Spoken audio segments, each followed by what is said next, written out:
And we're back for another edition of App of the Week. Today I'm going to show you a presentation app that you can use with your students. It's great for showing, for allowing students to explain concepts, to tell stories, or to explain thought processes where students can share what they're thinking through this presentation. And this particular app is called 30 Hands. There is a free and a paid version. Today I'm going to show you the free. And it's very simple to use, and it's something that all students will be able to manage as they begin working with the app. So when I open up my 30 Hands app, you're going to see the different presentations that I've already created. If I wanted to create a brand new one, I would hit the plus sign up at the top right hand corner, and that would give me the opportunity to give it a name and begin adding slides to it. So I'm just going to open up one that I already done.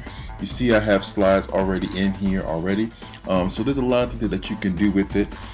First off, if I wanted to add some brand new slides to my presentation, I'm just going to hit this plus sign in the bottom left hand corner, and that's going to give me some features that are available within 30 Hands that will allow me to add different things to my slides. So first couple of things is you can take a picture. This will give you access to your camera roll, or you can pick a picture that you already have from your camera roll. So I can click camera roll and find what I have already in here, and use something that I use one of these images in here, and I can select multiple images if I wanted to. So I could hit done, and now I have multiple images. If I want to remove an image, I can just press and hold and let it toggle just like you normally would with any kind of iPad app, and then I can just remove that, remove the images that I don't need. And you can continue to add as many images as you need to complete your presentation. And then what you can do is some really cool things you can do. I'm just going to click right here on a picture, and now I have some options in terms of what I can do with this. So you'll notice here in the bottom left hand corner, when I click on a picture, I have this editing button here that gives me some features here where I can start adding some colors, some annotations, some shapes. I can type some text in here if I wanted to, so I can go in this particular image and type in, I'm just going to type in CLN and let that be a part of the image, and there you see it is here. I can make that the text bigger or small if I want to. I can drag it to different places within the image. Once I'm done, I can hit save and keep moving on to the next slide. I'm going to hit it one more time on this particular one, and I just want to show you that you do have, let me turn this over to the side, where you can add shapes, you can add color to these things. So if you just wanted to annotate over this, you see I added a shape to it, but it also gives you just freehand annotation as well. And you can do this for all your slides.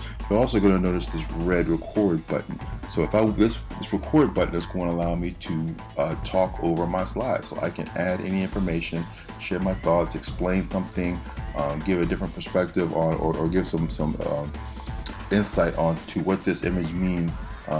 It gives the students the opportunity to elaborate on what this particular picture represents, and if there's any kind of hidden meaning behind that. So it gives them that opportunity to voice some of their thoughts, tell people what they're thinking with that record option.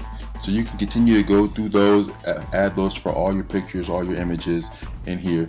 Now what I just did was I added pictures from my camera roll, but you can also draw on a slide. You see I do have one slide over here. This particular one is one that I just drew freehand, so you can just add things. You can have an empty slide and just add things to that. So let me go back. So that's an option. Or you can find pictures on the web. So if you didn't have an image, and if you wanted to search for one, you can search from the web. You do see that it does have options from Dropbox and Google Drive. I know in our district Dropbox is not available, and in the free version of 30 Hands, Google Drive is not an option. This is available for the paid version. So when I click on Google Drive, it's going to tell you you're going to have to purchase this feature. So that basically means you would need to have the paid version for that. So that's just something to be aware of. And then once you're done, you can hit the download button or the upload button in the top right hand corner. Then it gives you a couple of options on how you can upload. I'm just going to select publish video. And now you can save it to your camera roll if you want to, or you can even save it to 30 Hands. Again, the Save to Google Drive is a paid version, so you won't be able to do that, but it might just be easiest to save it to your camera roll. But that's 30 Hands. It's a presentation app. It is available in the App Store. Very simple to use and a great tool for allowing your students to express their knowledge in a different way.